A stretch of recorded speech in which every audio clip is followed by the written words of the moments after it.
Get this and get it straight. Crime is a sucker's road, and those who travel it wind up in the gutter, the prison, or the grave.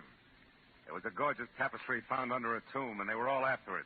The worried importer, the man with half a face, the Englishman in an L.A. slum, and the lady wearing a green veil. But before it was over, none of them had it, and 2 of the 4 were dead. From the pen of Raymond Chandler, outstanding author of crime fiction, comes his most famous character in The Adventures of Phillip Marlowe.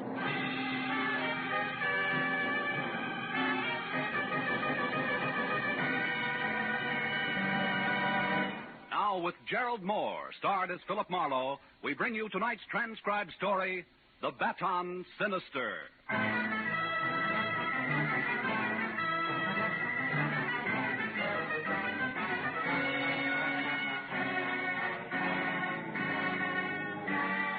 I'd watched the blood-red sun set behind an ugly purple storm out on the ocean, and the weird afterglow that crept into the canyons of the Hollywood Hills made me uneasy.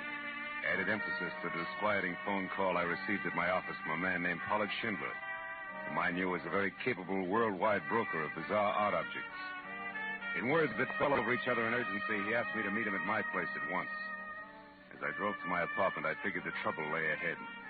But I didn't realize how close it was until I parked and started out of my car. A bullet smashed the corner of my windshield, and I ducked for cover, then hugged the building and headed for the rear where I was sure I'd seen a gun flash. I was halfway there when the side door flew open and Pollard Schindler himself stopped me. Marlowe! He was white-faced and shaking, his eyes ringed by dark blue circles of fatigue. Marlowe, that shot. Yeah, somebody threw a slug at me, Schindler, from back there. I was afraid of this. We can't talk here. Not now. Come. Let's get in your car and drive. Hurry. Wait a minute. What's all this about? Who shot at me and why? It must have been that lizard, Myron Loft. Oh? He's followed me all the way from England, Marlowe, because... But I tell you all about it when we're safe. Right now, we must get away from here. Okay, but watch yourself. Come on. Well, so far so good. You see that hole in the windshield? It's lucky it's not in my head. Are we being followed? Not yet, anyway. Well, Pollard, last time it was a cloak of Kamehameha and a trip to Honolulu. What is it this time? It's worse. A tapestry, Marlowe, 15th century, and exquisite. Worth $20,000 as a museum piece alone. Hey, that's a lot of money for a chunk of cloth. It's nothing. I'm getting better than $80,000 for it from a man named Arthur Merritt in Seattle. $80,000? Yes, correct. You see, this Merritt claims to be a direct descendant from Edward, 2nd Duke of York, who fell at Agincourt. Really? Yeah. He spent a fortune tracing his genealogy and collecting family treasures, and regards this tapestry as his greatest prize. Oh, it's a gorgeous thing, Marlowe. Depicts the Duke on a gold horse, riding to battle beside the king, on such colors, reds, blues, greens, breathtaking. I'll bet. But I'm so tired. I don't think I've slept in weeks. For $80,000 you can afford to be tired, Schindler. But how does the guy with the itchy trigger finger fit into all this? Loft, that scum, he was after the tapestry, too. He got wind of the fact that someone was willing to pay $80,000 for it. But he doesn't know who. I see. You found it first. Yes. Huh? Yes, in a sealed tomb under the ruins of a castle in Wales, just minutes ahead of Loft. Where's the tapestry now? At this moment, it's in a cheap suitcase checked in a public locker at the Kavenga Boulevard bus depot. Mm-hmm. Now, I want you to pick it up and get it safely to Arthur Merritt. Here's the locker key. A ticket on a plane leaving in 3 hours, and your money. 5 $100 bills. Enough? Enough. Where'll I find Arthur Merritt? 76 West Street, Seattle. He'll be expecting you. And Marlowe, I feel better if you get the tapestry soon and keep it with you until plane time. You're really afraid of this guy, Loft, aren't you? He'll stop at nothing. I warn you. Now, I'll get off here at the corner, Marlowe. All right. Incidentally, when you get the tapestry, don't go back to your apartment. Loft may be waiting there. Now, I'm at the Hollywood Crest Hotel. Hollywood Crest, huh? Yeah, call me when the job is done. Goodbye, Marlowe, and good luck. You'll need it.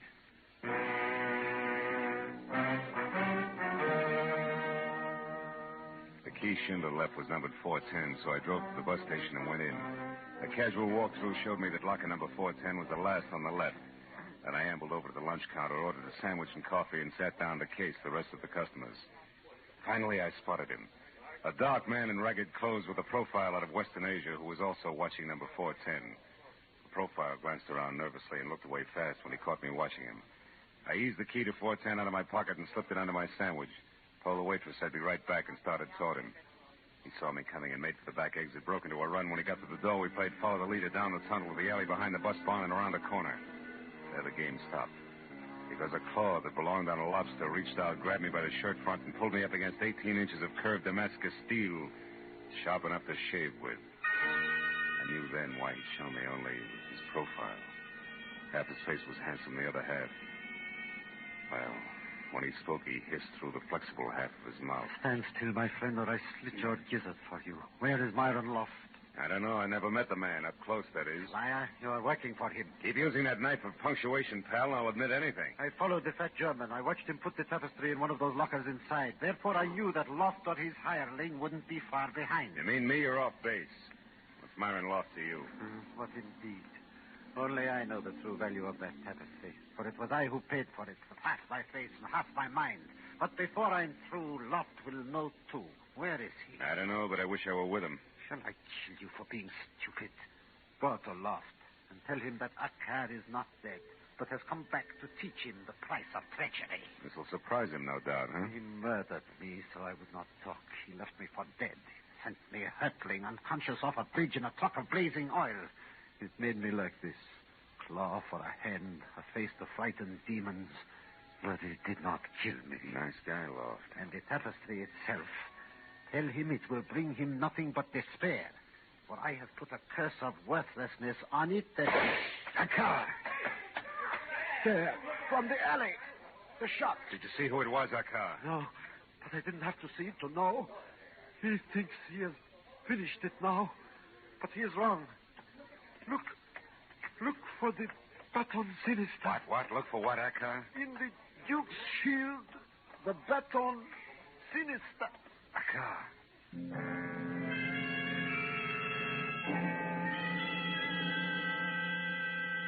The words Baton Sinister, whatever that meant, on his twisted lips. The twisted little man died. I walked back carefully the way I'd come, but life in the bus depot was going on as usual. The waitress gave me a hard eye when I sat down at the lunch counter again, and the mirror over the back bar told me why. I was pasty green from eyes to mouth. The thought that death in an alley still did that to me was strangely gratifying. I got the key from under the sandwich, dropped the buck on the counter, and then went to lock a Ford's hand and opened it. Schindler's tattered suitcase was there. I picked it up, took it over to a stall phone, and sat on it while I put in a call to Lieutenant Matthews at Homicide. Oh, say that again, Marlowe. I don't think I heard you right. Yes, you did, Matthews. I said a man with half a face named Akar was shot in the alley back of Coenga Bus Depot. Probably because he knew too much about a tapestry. Yeah, that's what you said the first time. Oh, who did it? You got any ideas? Well, it could be a guy named Myron Loft. That's all I know about him, just a name. Okay, I'll send somebody. Stick around, will you, Phil? Hey, Lieutenant. Yeah. You happen to know what a Baton Sinister is? Spell that for me, will you, Phil? Never mind, Matthews. I'll call you again before I leave.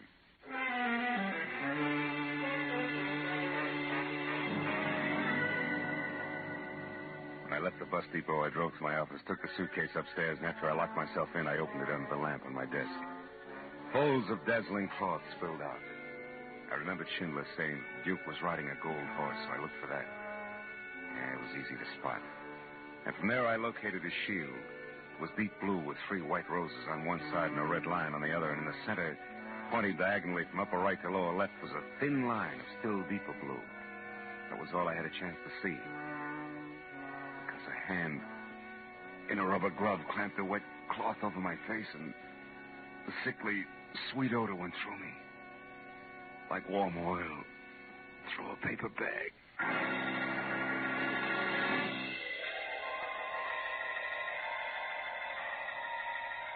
100 years later, I had a strange dream. I saw a pair of high-heeled green suede shoes, and then a woman in a green veil looking at an empty suitcase. It must have been a dream. Because I couldn't move and my eyelids were lead.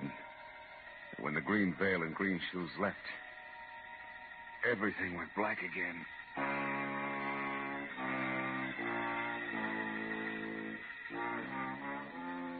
Next time it was no dream. I was face down on my office carpet alone and very sick to my stomach. I'd been chloroformed. I crawled over to the desk, pulled myself up. The suitcase was open and empty. Somehow I got the phone off the hook, dialed information, and a minute later I had my client on the wire. Marlowe, you sound sick. What is wrong? I am sick. You're going to be too, Schindler. Your tapestry's gone. It was stolen. Gone? Stolen? Yeah. Oh, no, it can't be.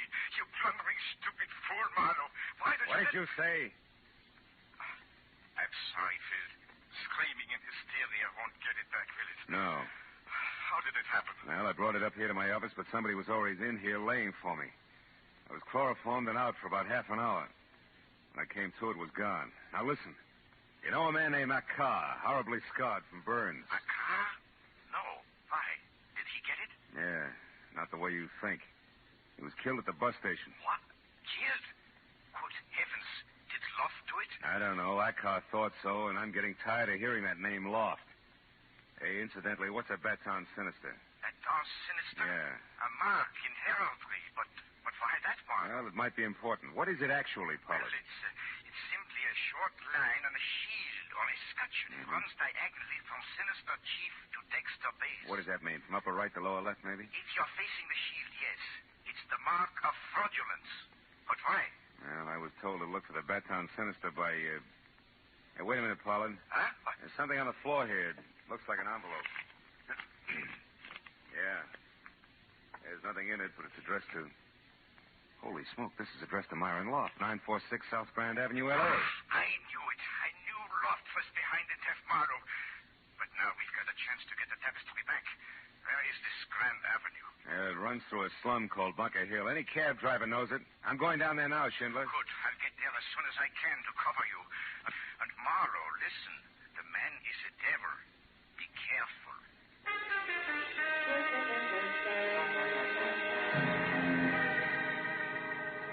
Bunker Hill stuck up above downtown L.A. like a water in a debutante's hand.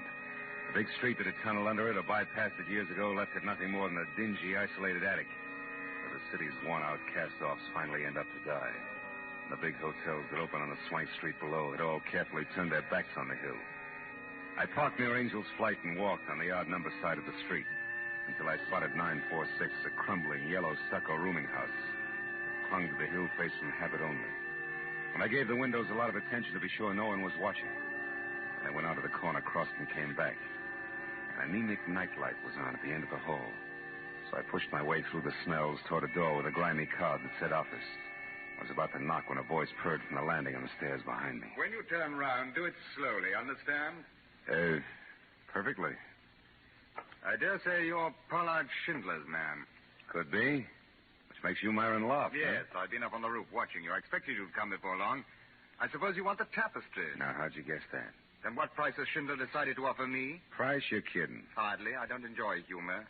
Perhaps you don't know much about the tapestry, Not much. I know more than I used to.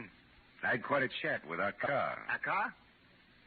That's impossible. My ex-assistant is dead. I know. But he lived long enough to tell me about the Baton Sinister and the Duke's shield. Yeah, it's a lie, my fine fellow. There's no Baton Sinister on that shield, and it's... Oh, of course. That sly idiot. Akar would try something like a Baton Sinister. But for what purpose, I can't imagine. Just to make sure that you'd pay for his murder. What's that? Must have been a shock to find out he'd survived that burning truck accident you tried. So you finished him tonight with a bullet. Oh, that's strange. How much more do you know along this line? Enough to make bargaining more than worth your while, and I haven't kept it all in my head. I see. Well, my door's the second on the left. Now move along now, quickly. I see no reason to hurry. I do. See what you mean. Although the accent was Oxford, the gestures were strictly Skid Row. So as I preceded Myron Loft and gun into my lord's sagging chamber, I watched carefully for the chance I knew I'd have to take before long. But a small step toward a dark corner... No, don't try that. ...told me it wasn't going to be easy.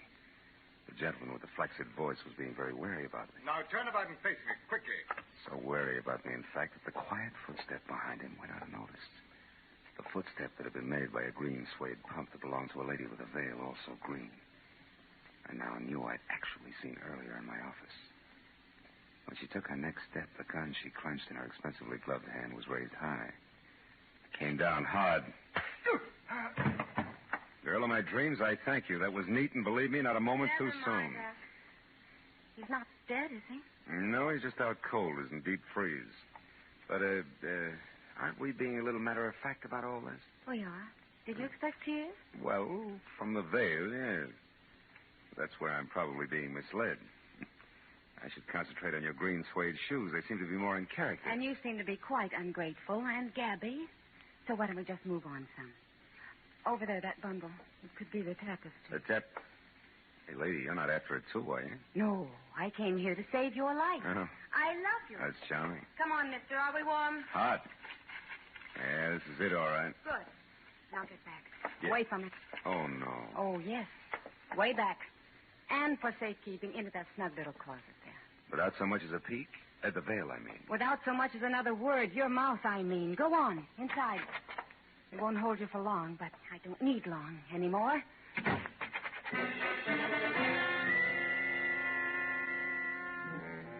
She was so right. Didn't hold me for long. Because even a misplaced hiccup could jar loose most any given segment of Bunker Hill construction. However, by the time I got to the street, it was Lady with bail and bundle tucked underneath her arm, climbing into a cab. And only a tail light skidding out of sight around a corner. So I played the only bet left. She departed in a cab. Maybe she'd arrived in one. And maybe that one was still in line at the hack stand across the street at the back of the hotel. At number 4, I connected. Yeah, sure. The doll with a veil. I brought her here. Why? What's it mean to you? Everything. She's my long-lost sister. Where'd you pick her up? I can't remember. Okay. Here's 5. Now try it. Sure.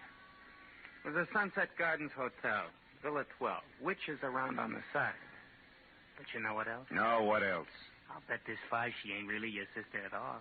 I'll bet she's really your wife. Oh, you're so wrong. She's really typhoid Mary, Jack. You better fumigate fast, both inside and out. Huh? Goodbye.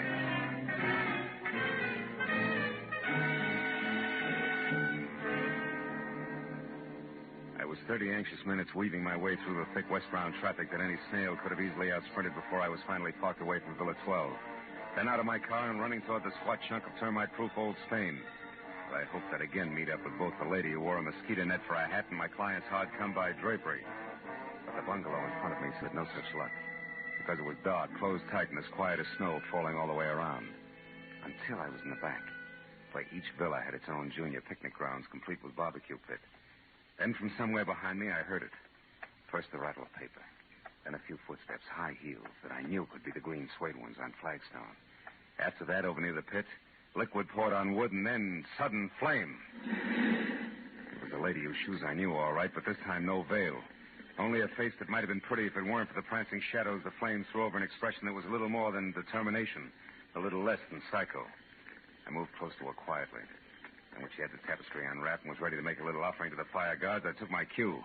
Marshmallows would taste better, baby, honest. You? Yeah, little me in 38, not so little. So stand very still, honey. Priceless heirloom included. Oh, no, I won't. It's going to fire where it belongs. That's a matter of opinion. No, let go my arm, you big hate. Drop it. Let it go, baby. Better we dirty it than singe it. Come on, let go. There, that's better. Now, come on, Firebug. Who are you? Who? Naomi Marchant. Got it out. Okay. Now, tell me where you fit in the tapestry, or do we shake some more? No, thanks. I'll tell you what you want to know. Who are you? Name's Phillip Marlowe. Cop? No, a private detective hired to babysit with the tapestry. Let's not change the subject. Okay. Getting there. I'm Arthur Merritt's niece, and Solaire. The guy in Seattle who's waiting for me to deliver this item is your uncle? Uh-huh. My uncle was a jerk. Now, wait a minute. Let me get this straight. You steal the tapestry, risk your life, play with guns, and with people who only play for keeps. Also, you can get a chance to burn $80,000 worth of fancy needlework. Listen, my uncle has been throwing away his money on antiques, and all he's got left of $500,000 is $100,000. I don't want 4/5 of that used for this stinking substitute for wallpaper. Anything else? Yeah. How long you been working on this project, this Operation Arson? A week. Came down from Seattle when I learned that the man my uncle was dealing with was named Pollard Schindler. You can fill it in from there. Now, do you mind if I leave? I'm looking forward to bed and a good cry. $80,000 worth. Do I go? Yeah, on one condition. Your gun, baby. It stays.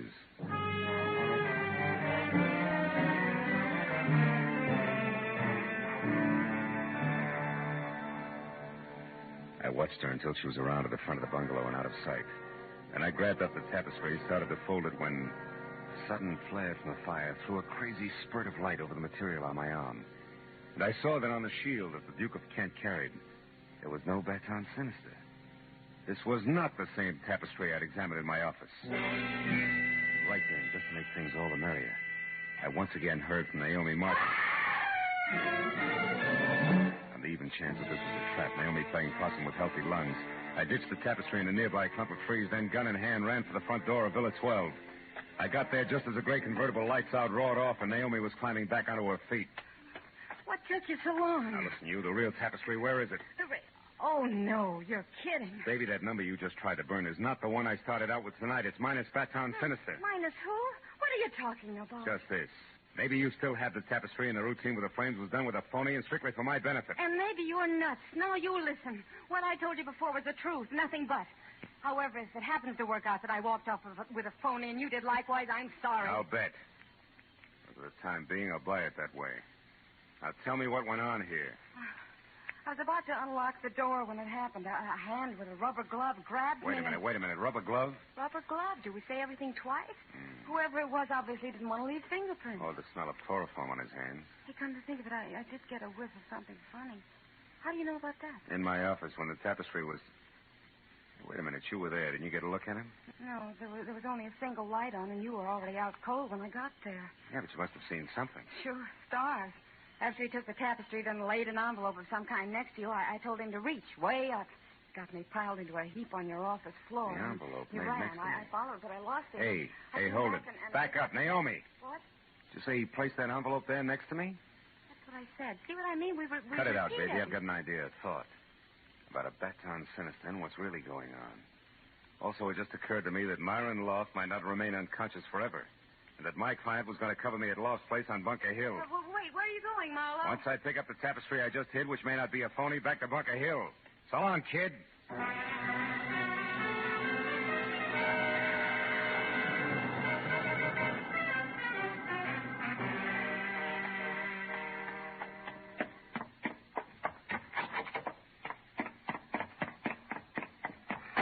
Oh, no.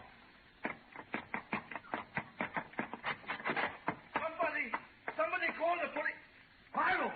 Oh, Marlowe, thank goodness you're here. I just shot Myron Loft. You did what, Schindler? Yes. God in Himmel. Dead Marlowe.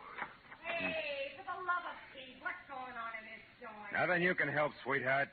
Okay, Bright Eyes, but try to hold it down, will you? It was terrible, Marlowe. I came to this place after I didn't hear from you and found out which room Loft had. When I went in, he was on the floor, unconscious. So I started to look around for the tapestry. In the meantime, Loft came to, got hold of the gun and rushed you. Is that it? Yes, we struggled, and then the gun went off.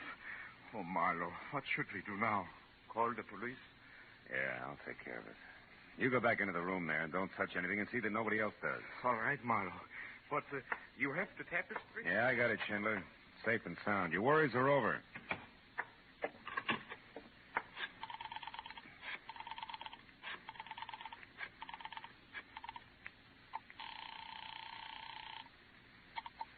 Homicide, Detective Lieutenant Matthews speaking. Marlowe, Matthews. Oh. I'm at 946 South Grand Avenue, and so's another body. What? At Myron Loft, I mentioned. My client, Pollard Schindler, just shot him in self-defense. Which also clears up that dead tobacco out behind the bus depot, huh? I mean, Loft got him and then tried for your client, but missed. Yeah. Yeah, if you believe my client. Yeah, well, Oh, Marlowe, what are you reaching for? Few very tasty but hard to swallow facts. One, my client's a liar. Two, my client killed both Acker and Myron Loft. And three, I've been set up and used as the neatest chump, patsy, sucker, fall guy. They all fit. Even shot through my windshield for realism. Pollard Schindler never had the real tapestry, Matthews. He had only a phony. He gave it to me to deliver and then swiped it from me. After which he put me on the trail of the real one. So while swiping it back for him like the good private detective you are, you'd come up with the real one, huh? That's tidy. I'll be right down, Phil. Okay. You told the police what happened, Marlowe? Yeah. I told them, Mr. Schindler. I told them everything. Now there's nothing for us to do but wait.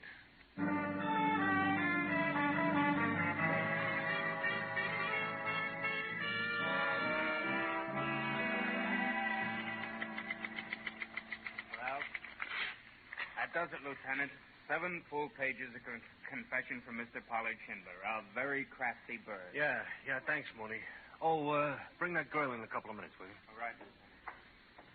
Well, Phil, here it is, the whole story. Yeah? Yeah, look, Pollard Schindler went after the tapestry in England, but Myron Loft got there first. However, Schindler was the one who knew where he could sell it way above museum price, so Loft had a duplicate made up and saw to it that Schindler stole it from him. And it was Ackar who added the Baton Sinister, the mark of fraudulence in heraldry, to the fake tapestry. Yeah. But I still don't clearly follow the rest of it, Phil. I mean, here in L.A., you know? Oh, well, it wasn't much of a change. Another verse, same song. Loft stayed close to Schindler all the way back from England. Yeah? And he watched and he waited until he figured that Schindler was ready to close his deal, you see? Yeah.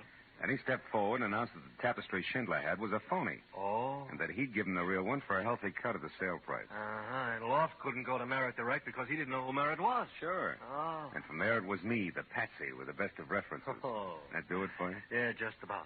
Schindler killed Ackar, and we didn't expect him to see, and Loft, who he did, so neither one could spill to you. That's right. Now, yeah, come in.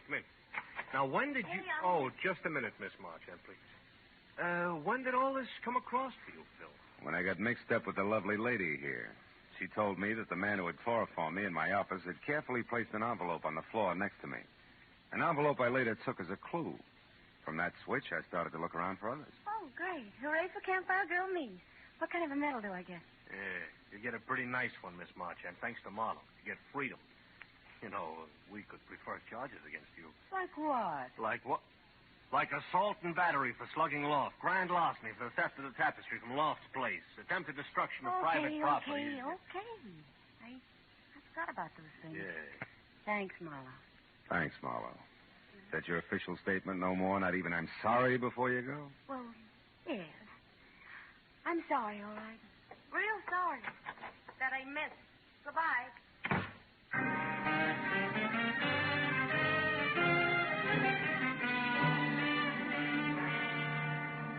Another hour, and my signature was on another dozen official papers before I was free to leave Matthews, who kept the real tapestry but gave me the one we got back from Pollard Schindler, the one with the Baton Sinister on it as a souvenir. So by the time I got back to my apartment, it was pushing 4 o'clock in the morning, and I was tired. Tired of a night that had been jammed full of crooked people who had taken crooked paths half across the world, chasing a buck. So tired, in fact, that I didn't notice Naomi Marchand leaning across the door opposite mine until she spoke. Marlowe, we could take that tapestry you have there, even if it's a phony one, and fly to Seattle and sell it to Uncle Arthur before he knows anything about what happened here. Marlowe, we could... Marlowe? No. Marlowe. Go away now. There was only one thing to do.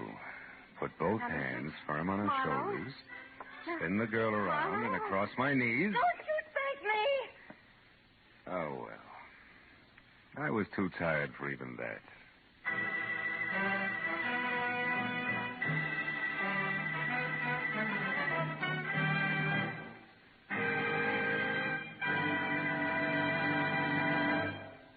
The Adventures of Phillip Marlowe, bringing you Raymond Chandler's most famous character and crime's most deadly enemy, star Gerald Moore and are produced and transcribed by Norman McDonnell. Script is by Mel Donnelly, Robert Mitchell, and Gene Levitt. The special music is composed and conducted by Richard Orant. Be sure and be with us next week when Phillip Marlowe says... Rain slashing a glass roof, an old man's curiosity, and an imaginary imp out of place. They all became important when 2 people died violently, so a third could make a killing.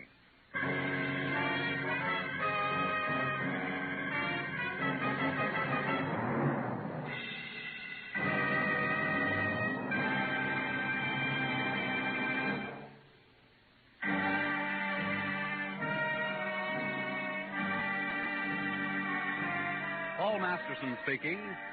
This is CBS, the Columbia Broadcasting System.